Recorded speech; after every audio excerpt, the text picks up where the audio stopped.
Please. Hope. Yeah, it started. Wonderful. Okie dokie. Yeah, we'll get started. So today's Lunch and Learn is just really briefly on depression and anxiety for young people. So we're going to talk a little bit about, if I can get this working. Okay. Yeah, so mainly today we're talking a little bit about understanding some of the statistics, current statistics around youth mental health, exploring different presentations of depression and anxiety, learning a little bit about the mental health OT perspective on depression and anxiety, so how the mental health OT lens kind of looks at things, and then exploring a couple of practical tools and strategies, and then we'll have time for a Q&A at the end. So our Lunch and Learn sessions are definitely not meant to be comprehensive in learning. It's sort of like a really brief snapshot just to get some information and some ideas. And then if you want more ideas of where you can get further training, you can always let us know and we can give you some suggestions. Okay, so mental health for young people in Australia. There was a recent national it was like a mental health national survey done, and that was in 2020 to 2022, I believe. So some of the statistics from that was that 38.8% of people aged 16 to 24 years experienced a mental disorder. Almost one in 3 young people aged 16 to 24 had an anxiety disorder, and almost 1 in 7 people aged 16 to 24 had an affective disorder. So that's like sort of mood-based disorders. And interestingly, the people aged 16 to 24 had the highest rate of substance use disorders, which is 7.8% compared to other age groups. So that's just sort of where we can see that mental health challenges or mental disorders are quite prevalent in our young people. Okay, Hugo. Sorry, for those online, we have Hugo the therapy dog and he's gruffling and sniffling around in here. So, and then some more results, interestingly, again, like 2 in 5 females, so that's 40% of females aged 16 to 24 years had an anxiety disorder in the last 12 months. And then more than 1 in 4 females aged 16 to 24 had self-harmed in their lifetime. And males were twice as likely as females to have a substance use disorder. So for anxiety disorders and affective disorders and substance use disorders, that's what this study sort of kind of characterized them into. Females were more likely to have anxiety and affective disorders, whereas males were twice as likely to have substance use disorders, which is, I think, really interesting. Whether that means that that's what's been reported, whether that means that typically females are seeking more help, or whether that's accurate in terms of that's actually what the presentations are in our young people. But yeah, pretty much just wanted to give this snapshot just so you knew that it's very prevalent. And so there's a high chance that the people that we're working with, or people we see in our day-to-day, or people we're supporting, or people in our lives have experienced some sort of mental health challenge. So really briefly, I thought talking about depression and anxiety, we might go through a little bit of a what to look for, what you can ask, and how you might be able to probe with the young people you're working with, like what kind of questions you might ask, how you might find out some more information about whether this is something they're experiencing, and then what you can do about it. And then later on, there is more information about some practical strategies, but I just thought we could go through, what to look for, what you can ask, and what to do. So with depression, some of the things you can look for and what you might notice is young people withdrawing from family and friends, not engaging in the activities that they used to enjoy doing, or really struggling to engage in activities that they have to do or need to do as well. Not getting things done that typically were easy for them to get done, feeling more tired, complaining of feeling low energy, feeling really exhausted, having a hard time concentrating, feeling irritable, snappy, and some sleep disturbances. So either sleeping too much or having a hard time falling asleep. So some ways that depression can present in some of our young people as well is you might have parents say, oh, they're just so moody and they just get angry at everyone all the time and they just don't want to spend time with the family. They just spend their whole time in their room playing games. And while some of that can be a little bit, like some of that can be developmentally appropriate if they're a teenager and you're sort of looking at, they're moving towards wanting to spend more time with their friends, and maybe that's online. Whereas if some of that can also be a bit of a sign for maybe there's something else going on in terms of the mental health challenge for that young person. So good to think about what that might look like. And so what you can ask, really, I guess you can ask in some of the symptoms just in question form, but asking, have you ever felt down, or have you been feeling down or sad or flat lately? How often do you feel like this? Is this an everyday thing, or is this, you feel this every now and again? Are you having a hard time getting things done that you used to? What's it been like? And, are you feeling that your energy levels are low? Are you noticing that you're spending less time with friends and family? And yeah, I think it's important to know as well that something that I was going to mention before but didn't. If I guess it counts as a mental health disorder, or it kind of goes into the realm of being a diagnosis if the symptoms continue for more than 2 weeks.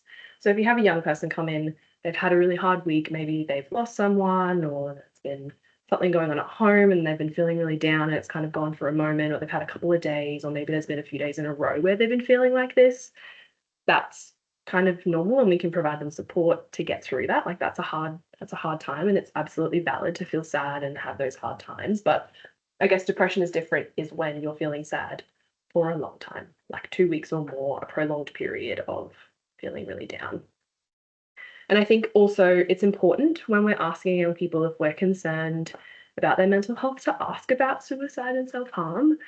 Now, I know that that can be really scary and challenging, and it can be a bit uncomfortable maybe to ask those questions.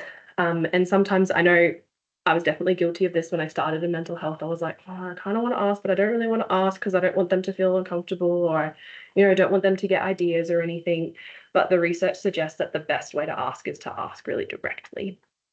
So we won't spend a whole lot of time on asking about like exploring risk and asking about suicide and self-harm because, yeah, we don't have all that time.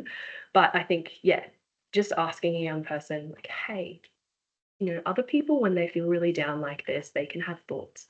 They might have thoughts of wanting to die or wanting to end their life. Is that something that you've experienced, or is that something, have you been having those thoughts? Or, sometimes when people feel really down like this, they have thoughts of wanting to hurt themselves, or they do hurt themselves. Is that something that you've experienced, or is that those some thoughts that you've been having? And just sort of asking it. And it'll be uncomfortable if you've not had to ask these questions before. It's good to practice asking with friends or colleagues just to sort of get it out of your system, because it can be a little bit scary to ask that for the first time. But the more calm you feel, I think the more calm the young person will feel. And if you ask them and they say, oh, no, then you can be like, okay, that's great. Just wanted to check and move along. That's no problem. And if they say yes, you can go, okay, thank you so much for sharing that with me. And you can sort of go down that track. And if you are interested as well, I can send out some information or provide opportunities for more training around, if they do say yes, then what can we do and how can you provide the right supports. But one of those things you can do is you can obviously refer them on to mental health professional. There's always after hours support numbers as well that they can call and contact and look into. But yeah, I can provide more information on that if that's something you are interested in. And then in terms of if you have a young person who you think is experiencing depression, or they share that this is some of the things that they're experiencing, what you can do, I think it's really, really important to start with validating their feelings and experiences. I think a lot of young people will come in saying, oh, I'm feeling like really down and sad, but my mum just says that, like, I need to get over it and that I have nothing to be sad about and that I should just be fine, like it's no big deal. So I think really important to validate a young person's feelings, validate their experiences. And then if you kind of are going, I'm wondering if this is, what's going on, you can provide a bit of education or psychoeducation around it, being like, or even just going, yeah, that makes sense that you're feeling really down and tired, that a lot of other young people can experience things like this and it must be really tough. Just really validating and helping them feel heard, I think, is a really great place to start. Discussing strategies of what works currently. So if they find that when they're feeling really down and they've found something that really helps them, maybe it is video games, or maybe it is going outside for a walk, maybe it's patting their dog, or whatever it might be, finding out what works for them currently, and how can we tap into those. explore their understanding of how they're feeling. Like, do they know that this might be depression, or do they know that what these feelings are, and kind of explore that with them, or do they just feel really tired and flat? I think young people end up knowing more than what we think that they do about how they're feeling. We said provide psychoeducation, and you can also find there's lots of great resources on that. If you don't have the information yourself, there's lots of resources online that you can go to that have like sheets on what is depression, what is anxiety, and how you can do that. I think it's really good as well to discuss with family what they've noticed. Like, hey, what have you been? This young person's been telling me that they've been feeling really down and they've been spending a lot of time in their room. What have you been noticing? Has their behavior been different? Has their behavior changed? What do you notice about that? How long has this been going on for? Has this been a recent thing? Has this been going on for a little while? And then encourage further support if you think it's needed. So through a mental health professional, GP is sometimes a good place to start. There's also like Head to Health, which is a place that you can ring up and say, hey, or the parents can ring up, hey, this is what's going on. Can you help me find services? So Head to Health is a good place to go as well. Just going to have a quick drink before we jump into anxiety. So it's interesting that with anxiety and depression, a lot of the what to look out for and what are the what to ask and what you can do, they're all kind of similar, but it's just from a different viewpoint. So what to look for with anxiety, there might be, again, withdrawing from family or friends. They might be avoiding people, places, or situations, finding themselves being unable to relax, feeling overwhelmed with feelings of worry, and particularly worry about things that are unlikely to happen. Having a hard time concentrating, sleep disturbances, again, so whether that's sleeping more, sleeping not enough, and then physical symptoms. So some physical symptoms of anxiety can look like having butterflies in your tummy. We've had it's not uncommon it's not uncommon to have young people, especially little ones, come in, and the parents are like, oh, they've just had this tummy ache. They always get this tummy ache. We've gone to the GP. The GP says that there's nothing wrong. We've had scans, we've had this, we've had blood tests, and it's fine. And we go on and explore a little further to find out the tummy ache's actually anxiety, and it's an anxiety, physical response to the anxiety that they're feeling. So yeah, tummy aches, shaking, it can become severe enough to have young people can experience panic attacks, which if you don't know, panic attacks can be really scary for young people if they're experiencing them for the first time. It kind of can feel like you're going to die. Maybe feeling like unable to breathe, your heart starts to beat really fast, you might feel shaky, you might feel faint, a whole range of different symptoms, but that can be really scary for a young person if they're experiencing that for the first time. I've had young people say that they literally thought they were going to die. So yeah, physical symptoms like that can also have people saying, oh, I have a headache, and that's what's reoccurring. You might find, oh, before school, oh, I have a headache, I can't go to school. So, oh, okay, we're always getting these headaches on Mondays, and Mondays is when you have a certain class. Like, I wonder what's happening on Mondays. You have a headache. Actually might be that they're feeling anxious about attending school. Also, with avoiding situations, places, or situations, that can also look really different. So avoiding might not just go, oh, I don't want to go, I don't want to go. It might, again, present as avoiding through getting really angry and getting really upset and possibly like aggression, or avoiding can look like, even in our sessions when young people want to avoid talking about something, they get really, really hyper and they run around and get really, really silly. And that can actually come from a place of anxiety. So anxiety, withdrawing, and avoiding doesn't just have to look like what we might expect anxious little people to look like, which is quiet, reserved, feeling I don't really want to go, maybe crying. It can actually look like a whole range of different things, especially in our young people. And our really little ones as well can look like, running away, can look like other emotions like feeling angry, getting really restless and fidgety and hyperactive and silly. All sorts of other sorts of things as well.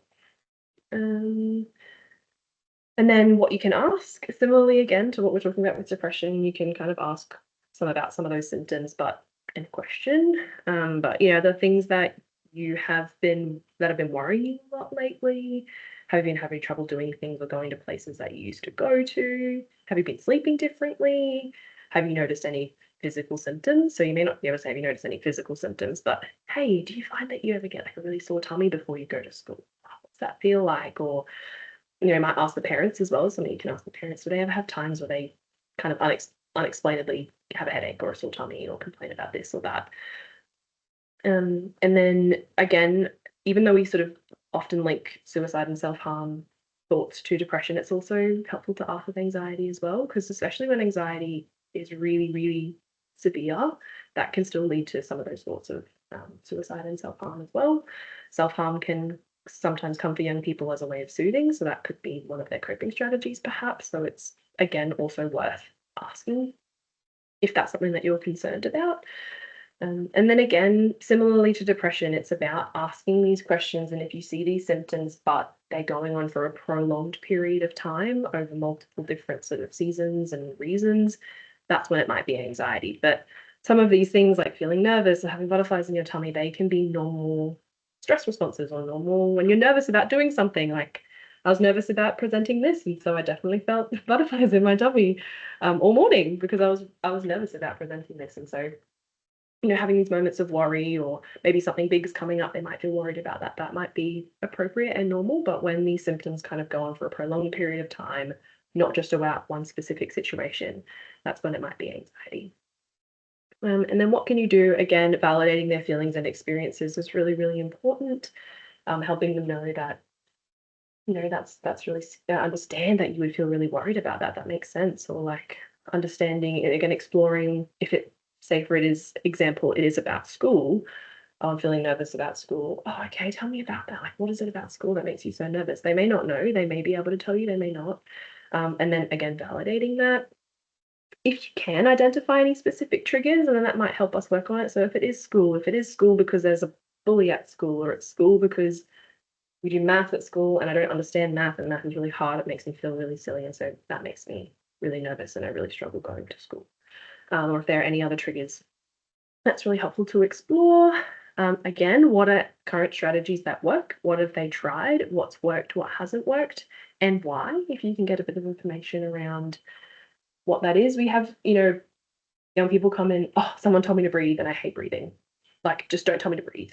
Like, okay, well, did you try it? Yeah, I did. When did you try it? Oh, one time I was really, really anxious and I breathed and it didn't work. It's like, okay. So trying to get an understanding, what did you try? When? What happened? What was that experience like? What kind of was that? And sort of getting a bit of information about what they've tried, what worked and what hasn't worked. Again, psychoeducation, just letting them know what they can experience and what that might look like. Exploring more calming strategies. So whether that is things like some different types of deep breathing, some sensory strategies, some different grounding techniques like progressive muscle relaxation. Depending on the age of the young person, for little ones, there's some really nice kind of calming and grounding strategies that can be really playful. Like my favorite is hard spaghetti, cooked spaghetti, which is a progressive muscle relaxation. So it's tense up your body like it's really, really hard piece of uncooked spaghetti. And then you go breathe in and then breathe out, and you can cook the first top of your body, and that can be really and then you tense your bottom and give a big deep breath in, and then breathe out, and then the bottom half of your body is like, and that can be a really nice way to sort of help ground them, help them feel a bit calmer. And then again, encouraging further supports as needed, so to a mental health professional or a GP. So a mental health OT perspective on anxiety and depression. I think we have a lot of OTs joining us today, so I'm sure you guys will be like, oh yeah, great, I know what this is. But I think really we focus on the occupation and the impact that the mental health challenges are having on occupational performance and engagement. So when we mean occupations, that's not just work, but the thing that the young person needs, wants, and has to do every day. So I know I keep kind of coming back to school as an example, but say they're feeling really anxious and they're unable to go to school. Okay, so school, it's really impacting school. What's happening there? Can we look at them if that's important to them? Can we look at getting them back to school? And so what we sort of will often explain to sometimes families and other professionals around how mental health OT is a little bit different to maybe psychology or counseling is that typically Maybe a psychologist might look at, okay, you're feeling anxious, that's impacting on you going to school. Let's reduce your anxiety symptoms. And that's kind of the goal, to reduce your anxiety symptoms or help give you coping strategies for managing anxiety. Whereas the mental health OT were going, okay, you're feeling anxious, means you're not able to go to school. What can we do to get you back to school? And if that means working on some anxiety management strategies or reducing your anxiety or giving you strategies to do that, we'll do that. But what else can we do? And the goal kind of ends up being the occupation, so going back to school, rather than the goal being reducing the symptoms. That kind of makes sense. Something that I've found really what we work a lot on is exploring occupational balance, especially for some of our teenagers. And when I worked at Headspace, this was a lot of the work that I did there with the teenagers. Was they come in feeling really, really anxious, stressed, overwhelmed, lots of stuff going on. Because if you looked at that, we sort of did like a timeline. What's your day like? What's going on? And it was, we're at school, and then I come home, and then I do homework, and then I would sleep, and then I go to school, and then I come home, and I do homework. And on the weekends, I'd study and do my assignments and do homework. And then I might go out to dancing, but I do dancing because my parents want me to do dancing, not because I actually like doing dancing. And so exploring, okay, well, where's your leisure time in that? Where are your leisure occupations? Where is your time for rest? And exploring occupational balance in young people is really, really helpful and really, really important. I was talking about before, using occupation as a means and the end. So engagement back in the things that they need, want, and have to do, whether that's school, showering, hanging out with friends, as the goal, as the end, but also then using occupational engagement and using occupations as a means to get there. So that kind of comes in a lot with activity scheduling and grading. So example I like to provide is with young people, say, who are feeling really depressed and they're really struggling even to get out of bed to do some self-cares like taking a shower. We might look at, okay, so maybe showering is a goal for them. That's really important for them. So if that's the goal, we might look at doing some other strategies to help them feel better, but also at the same time, how can we grade showering down to where they're at and where they're at in their level, and then move that up to going actually in the shower. So I recommended to young people in the past, like, why don't we start with a pack of baby wipes by the bed, and we can sort of start there, or start with a washer, or start with washing our face, or we do that on one day a week, and then the other day a week we might get up and we'll just wash our face in the sink. We can start there, or they might feel ready to start showering once a week rather than showering every single day. And how can we grade that, but using the occupation that matters to them? That's their goal. That can really be really motivating, especially for young people who are feeling really depressed and anxious. If we're using something that's important to them that they've chosen as their goal, that can be really helpful. And then again, using sensory modulation and sensory strategies as well with young people. So whether that's finding different sensory tools that support them with grounding and calming down, or whether that's the opposite, maybe they need more alerting, maybe they're feeling depressed and really, really flat and really, really low energy, and they might need things to help alert them. We can do some of that work in exploring that. So those are some of the things that I think a mental health OT kind of brings a slightly unique perspective to in terms of mental health care. Yeah. So really briefly now we'll go a little bit more through, I think I've spoken about a lot of these already, but through some specific practical strategies that are helpful for depression and anxiety. So I've spoken about activity scheduling and grading, and I think with that it's really important to not jump in too hard. So I think we have a lot of sometimes what happens, we have young people come in and then the parents are like, oh, they're not doing anything, they're not really getting out of bed, they're not seeing their friends, they should go get a job. You're like, okay, is that a goal for them? Maybe they can go get a job, but maybe we should start with something a little bit smaller, something a little bit more manageable, something that they feel a sense of achievement with. So yeah, activity scheduling and grading. So grading that task, but then it's scheduling. So okay, if you're not really doing much with that throughout your day, what is one thing that you can do every day? Is one thing you can do every day get up to wash your face? Or is one thing you can do every day get up and grab yourself something to eat from the kitchen, like your favorite snack? What can we do to make it motivating? What can we do to make it a positive experience? And so I think sometimes we have young people, particularly young people who are feeling depressed, and their parents like, oh, they just do nothing, they're just like lazy, they just do nothing, blah blah blah, and then they feel sometimes a lot of pressure in themselves to get up and get back to doing everything that you used to do really really quickly, and helping them sort of go, look, maybe that's not the best approach. Let's start a little bit slower and make a really sustainable and attainable um, progress back to feeling well again.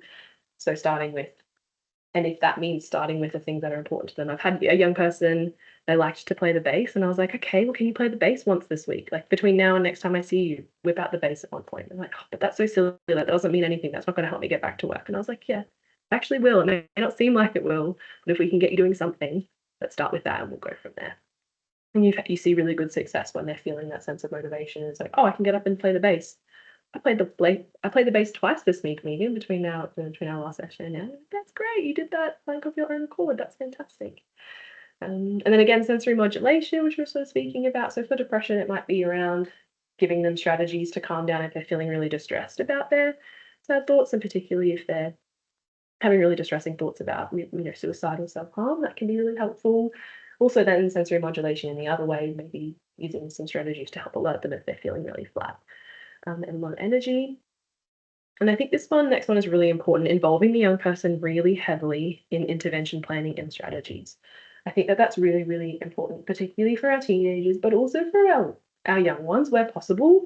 I think it's a tricky balance sometimes when you've got little ones and they don't really know what they want to work on, they don't really know what works, but wherever you can, involving them in what matters to them, I think is going to be really helpful. So what are their goals? What do they actually care about? What's important to them? Maybe to the parents, it might be going back to school is really important for them, but maybe for the young person, it's like, I don't really care about going back to school, but I do want to see my friends. It's like, okay, well, you care about working with your friends.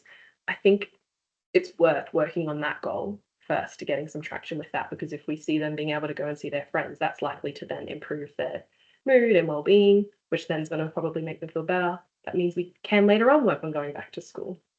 And having those conversations with parents can sometimes be tricky, but just letting them know that we've got to start here, so then we'll get buy-in from the young people and it's actually something that they care about and are very motivated by. Online groups or online therapeutic supports can sometimes as well be a really nice place to start. So if you've had young people who have been completely isolated from friends for a couple of months, maybe it might be a nice place to start online instead of in person. In person can sometimes be a little bit scary. So like for example, we have an online Minecraft group that we do, and that can be a really nice place for young people to join in, and it can be social and we chat over Teams or we play and it's really fun, but it's not as scary as going straight into a group of people or straight into meeting your friends you haven't spoken to in 3 months, which can be really scary. There's a couple of good online programs. I don't know if most is still around, but that was something that when we went to Headspace, it was an moderated online like therapy, and sort of kind of like a social media, but it was moderated. And so young people could share, oh, this is a win that I've had this week, and like, here's my cute dog, and it can be a really nice way, positive social interaction, but in a moderated way. And then giving young people and making sure young people are aware of the after hours and crisis support numbers is also really helpful and important. So there's things like Kids Helpline, Lifeline, MH Call, I think it's called.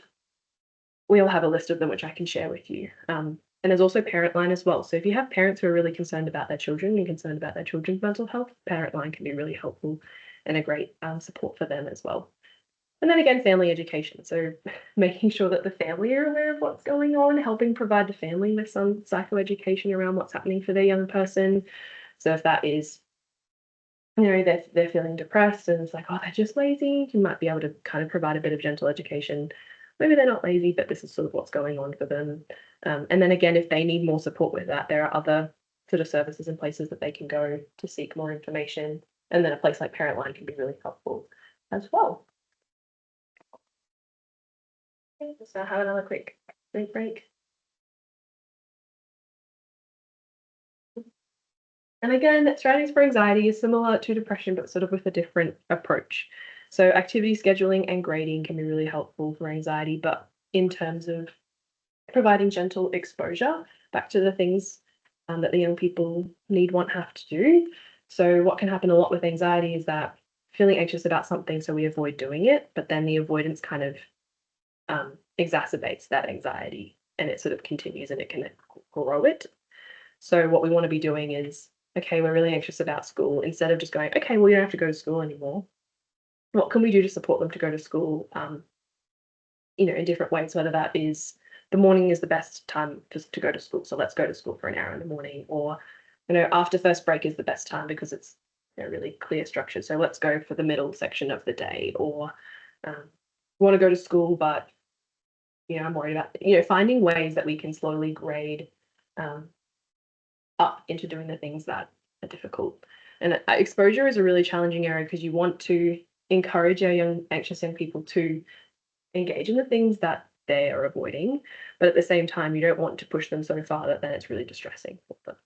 It's a really difficult, really difficult balance, and especially with our autistic young people who are anxious, it's kind of finding out, is this something? So, for example, like, we don't necessarily want to be doing a whole lot of exposure therapy to different sensory stimuli that are really, really overwhelming for them, because that, that can be a little bit, really distressing.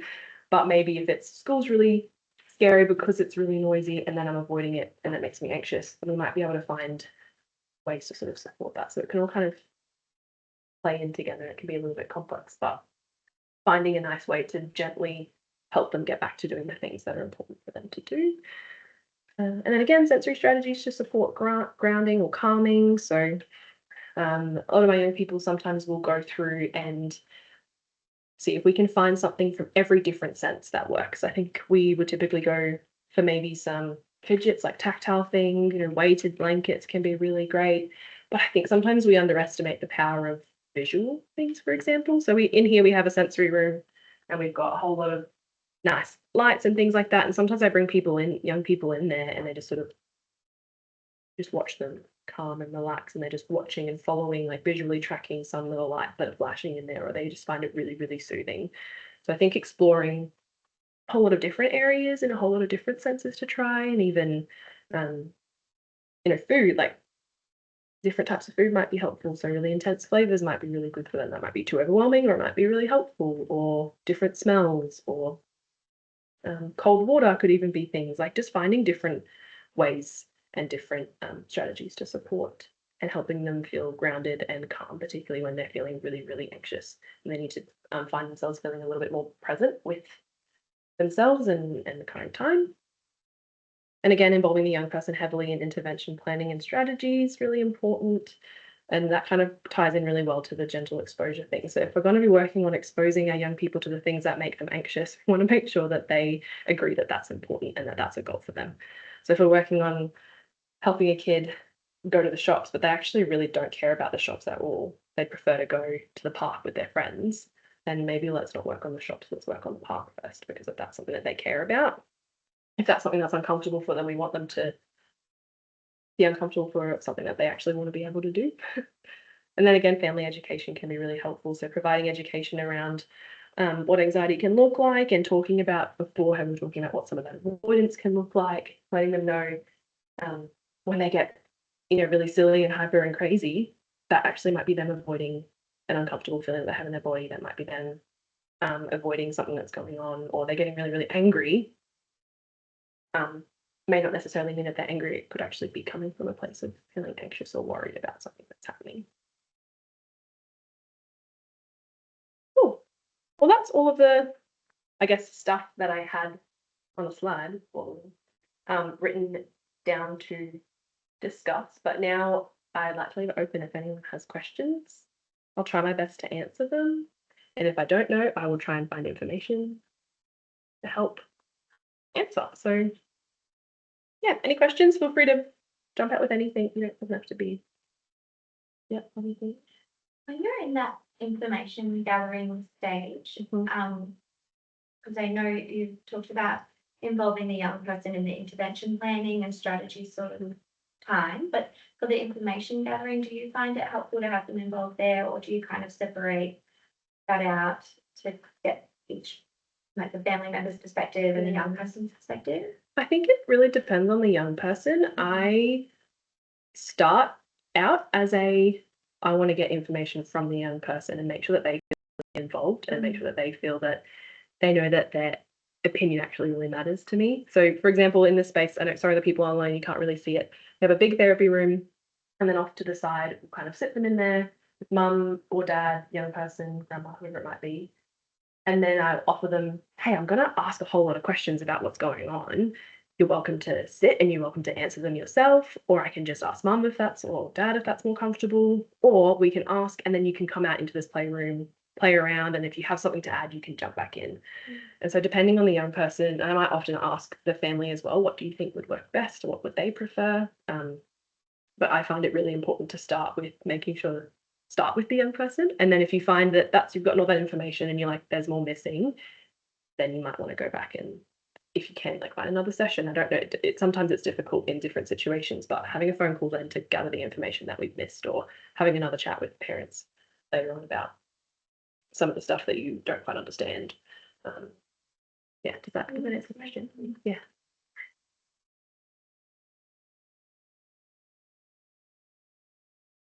I want to have question time, but I do have another one. Doesn't look like anyone online is popping up, so go for it. When you were giving examples around asking about suicide and self-harm, the wording you used kind of avoided that terminology. I think you're saying things like wanting to die or hurt yourself. Is that purposeful? Do you have a preference around?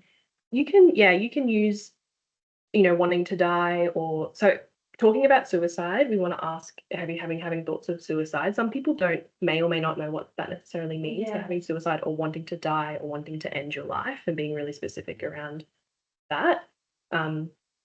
Because if you're asking about suicide, but you ask wanting to hurt yourself, you can kind of get, and I've made that mistake before where I've asked, you want to hurt yourself? And then they've said, oh yeah. And then we've gone into that and it actually wasn't thoughts of suicide or wanting to die or wanting to end their own life. It was actually thoughts of self-harm. So yeah, if you're asking about, you can use the word suicide if that you feel like the person you're speaking to will understand what that means, or wanting to die. And then if they say, oh yeah, I've had thoughts about wanting to die, you can then go further. Have you been having thoughts about wanting to end your own life or wanting to kill yourself? And they might say yes, or they might say no. Oh no, don't actually want to do that to myself, but I just want to die because everything's really hard and it really, really sucks. And I just don't want to be here anymore. Like, okay, so you're really kind of wanting it to end, but not necessarily having thoughts about wanting to end your own life. And then talking again about self-harm, you can talk about, harming yourself, hurting yourself, self-harm, using the words that you think that the young person, the person you're talking to, will understand. Yeah.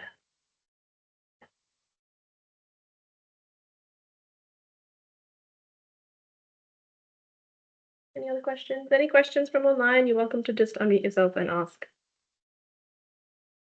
Or if you want any specific, resources or information about the stuff, you can type up and let me know. I do have a question. I'm not sure if it's being a little bit too specific, sorry. But do you have any strategies around like talking about suicide and self-harm when the child or young person is doing that with peers and it might not be as well accepted by the peers, or like it's comfortable for them to be talking about in that space? Like, I suppose maybe, like in a group setting? Yeah, like understanding how to support them to redirect that kind of conversation to an adult or somebody who's a bit more able to support in that area. Yeah. So just so that I'm understanding, so a young person is talking about having those thoughts with peers. Yeah. Okay. And you're sort of like wanting to redirect them to talk about an adult. Yeah, I think it depends on the young person, but having those conversations with them and even asking them, what happens? Like, how do your friends respond when you say that? What's that like? And do you think that are they providing, what kind of things are they saying to you? It could be good to sort of explore that. Or like, why do you want to tell your friends? Like, is it because you feel really validated, or because you want your friends to care about you? Like, what's the reason for sharing that with the group of peers or with these people? And then sort of going, like, I'm wondering if it would be really helpful. Do you have someone that you feel safe to talk to? Or is there someone that you might think of who could be a good person to talk to about that? I think I would be hesitant to sort of say, don't talk to your friends about it, because I think that can then lead to, why can't I talk? Is it a bad thing? Then is this really shameful? We don't want to kind of lead to that. And then it could, depending on where it's at or what setting and what situation, you might want to say, for example, if it's with a group of friends at school, if you're really concerned then about those friends and their well-being, might be worth maybe reaching out to like the school guidance officer with the young person's permission, I suppose, and saying, hey, this is something that's been going on. They said they've been sharing it with their friends. Just want to make sure that they're feeling supported, that they're okay. Spoken to the young person, we've talked that it might be helpful for them to talk to you or talk to someone else, or yeah. Does that answer your question? Is that helpful? Yeah. Well, looks like we have someone online. Patricia, do you have a question? Yep, I do. I just like you to sort of let us know what your spiel is that you would say to a young person where you you're saying that you want to maintain their confidentiality, and what they tell you is stays with you. But what sort of spiel do you use to let them know that if there is something that they need to you need to share with somebody else? How do you approach that with the young people? Yeah. Danny, feel free to jump in if you feel like I missed anything. But I think it's really important to start out your relationships with young people with that really clear. Sometimes I'm guilty of doing the same thing where I'm a couple sessions in, I was like, oh my gosh, I've actually not specifically said to them about this confidentiality. But starting out with going, hey, everything that we talk about in sessions just between you and I don't have to share it with anyone unless you give me permission to do so. The only time when I would really need to share it with someone is if I'm really concerned about your own safety or about the safety of someone else. And if I do have to do that, I will let you know and we can talk about how you want that information to be shared. So even in that, so say you have a young person who you're really concerned about having thoughts of suicide and you really think that that needs to be shared with someone, involving the young person in that as much as you can. Hey, who is the person that you feel comfortable to tell? Doesn't necessarily have to be a parent if that's not who they feel safe with, but maybe there's an older sibling that they really feel safe and you kind of have heard about the sibling or you know the sibling and you believe that that's also an appropriate and safe person. Okay, how would you like them to know? Would you like me to give them a call? Would you like to tell them yourself? Would you like them to come in and I can talk to them now? And providing them as much choice as possible if you do have to get to that point where you have to share it with someone. But I think even in that initial spiel and conversation saying, if I have to ever share with someone things that I'm really concerned about, I will let you know and we will talk about how we can do that in the way that's best going to suit you and is most comfortable for you. Because I think it can get a bit scary if you're just saying, I'm going to tell people if I'm concerned about your safety. They go, oh, so you're just going to go out and like tell my mum if, that I want to die. It's like, well, it doesn't necessarily have to be that way. We can find ways to work around that and what suits the young person. Does that answer your question? It absolutely does. I was just saying though, if there was an instant, because they're underage, like, would there be a time when, even though if they didn't want you to tell their mother or father, that you'd need to, even if they didn't agree to that? Yes. So there is Danny, do you remember what age it is for like where they can make their own, like you don't have to tell parents things, do you?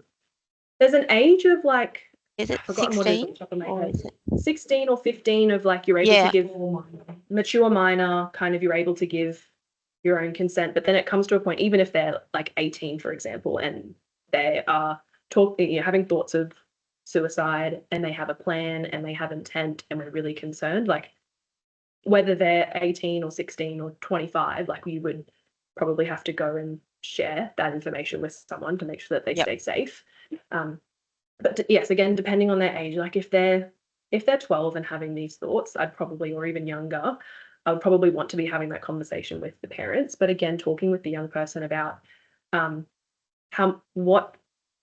do you feel comfortable with that? Would you prefer me to speak with? Which parent would you like me to talk to? And then also you can kind of get down to how much do you want me to share? The parents don't need to necessarily know every single detail. Most parents will want to know, what do I do? But say the young person has shared with you their thoughts and what's going on, and they've shared their plan that they might have with you. That might be beneficial to share with the parents. It may not. You don't necessarily have to give every piece of information, but sort of finding the space where can you give the information that needs to be shared with the parents for the child's safety, and then what information do the parents not need to know, and finding out and kind of having that conversation with young people. And there will probably come a time, and I've had to do it before, and it's really not comfortable, where the child is saying, no, you can't say anything and you just have to go, I'm really, really sorry. I know that you don't want me to, but I'm going to because I care about your safety and I want to make sure that you're safe and I have to do this.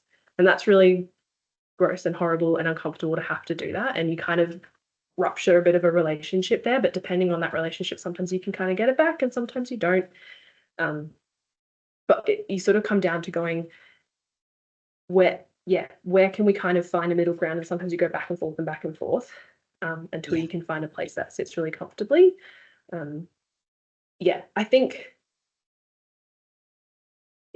sometimes, and particularly if you're not someone who has to ask this question often, or you don't work with a lot of people who have thoughts of suicide or self-harm, sometimes your first thought is, well, we have to tell people and they have to know everything and we have to call this person, we have to call that person. And that may not necessarily be the case.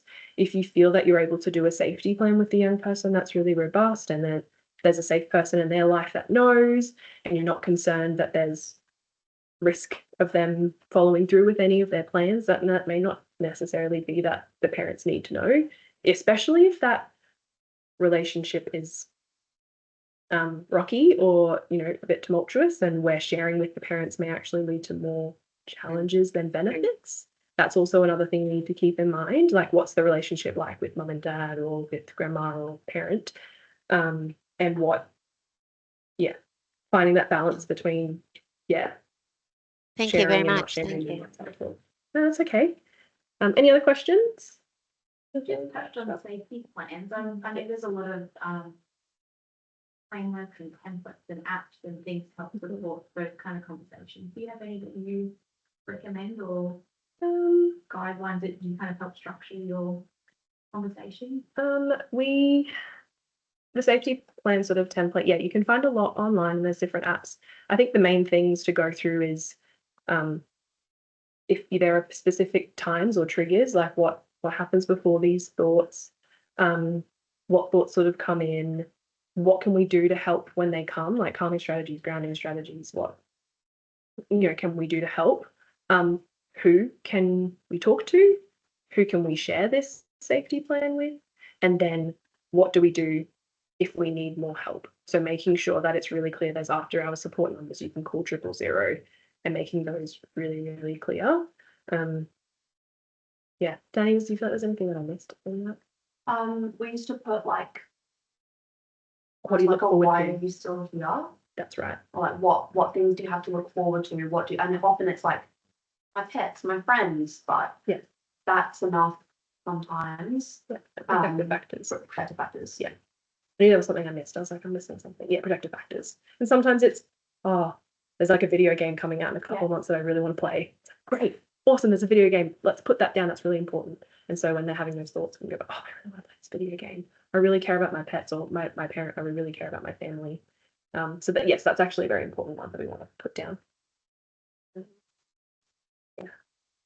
But there's lots of different ones, and there are specific different trainings as well that you can do. So there's mental health first aid, which again gives probably a more detailed but broad overview of lots of different mental health diagnoses and what you can do as someone who is supporting people, and what you can do to support them in that. And it goes through suicide, self-harm, and safety planning. There's like ASSIST, which is a specific suicide prevention and intervention training, which I've done, which was really, really good, but that's really detailed specifically around suicide and self-harm. So it depends on how much work you do with people who have those thoughts. Otherwise, there would be online trainings as well. I think MH Pod, it's called, has a lot of really helpful trainings on different mental health stuff, including risk, including different diagnoses, including all that sort of stuff. So that could be helpful as well. You want to have a look. Might probably have time for one more question if anyone has another, just because I have a 1 o'clock appointment, which was silly of me to book a 1 o'clock, but we're here, we're dealing with the consequences of our own actions. Any other last questions from anyone? Is there scope for, I'm a speechy, so just trying to understand if there's scope for a mental health OT and a psychologist to be working simultaneously with a young person? Yeah. Different angle. Yeah, it depends, and especially if there's a lot of goals for a young person, it's sometimes worth having both. There'll be you can come and see a mental health OT, and that can often work on then the social, like psychosocial goals and the more practical OT goals at the same time. Whereas you can also sometimes have young people where, yeah, you do need to sort of separate that a little bit, and maybe the psychologist will work on a specific area, whereas the OT works on another area. And even as mental health OT, even if we're not working specifically on, you know, emotional regulation or those sorts of goals, sometimes working on those really practical, like self-care goals or getting back to school, things like that can be really still important to have a mental health view and a mental health lens and a mental health framework when you're working with young people, particularly those who have significant mental health diagnoses and difficulties. So yeah, there's absolutely scope for, we can have everyone as part of the team. Yeah, especially with young people with lots of different goals and with lots going on. Yeah. Cool. There's another quick question, we can probably pop it in. Otherwise, you're also welcome to send any questions through that you have. If you want to send me any questions, we'll send it to our admin email and we can answer. Our lunch and learns are on the first Tuesday of every month, either in person or online. We'll have one in December, but then we won't have one in January because I think we'll be away or just coming back, and you know, everyone's kind of in holiday mode. But yeah, we'll have another one back in February. Next month is going to be on neurodiverse neuroaffirming practice, but also like neurodiversity and mental health. So kind of a bit of a crossover there, because that's kind of our area that we work a lot in. And then in February, we haven't quite decided, but it might be something to do with school, because it's February and people going back to school. So we feel like school could be something good to discuss. Do you have a mailing list, or how do we? I do have a mailing list. I just created one because I was doing everything manually. I was like, this takes way too much time. So now we have a mailing list. So if you want to go on, just let us know. Click us an email, say, please put me on the list. And I'll do that. Can you put your email in the chat just quickly? Sure. Oh, I did have a slide actually. I found information. Or if you Maybe I have a should done that. slide, that would be good. I'll do both. So you've got both. Okay, great.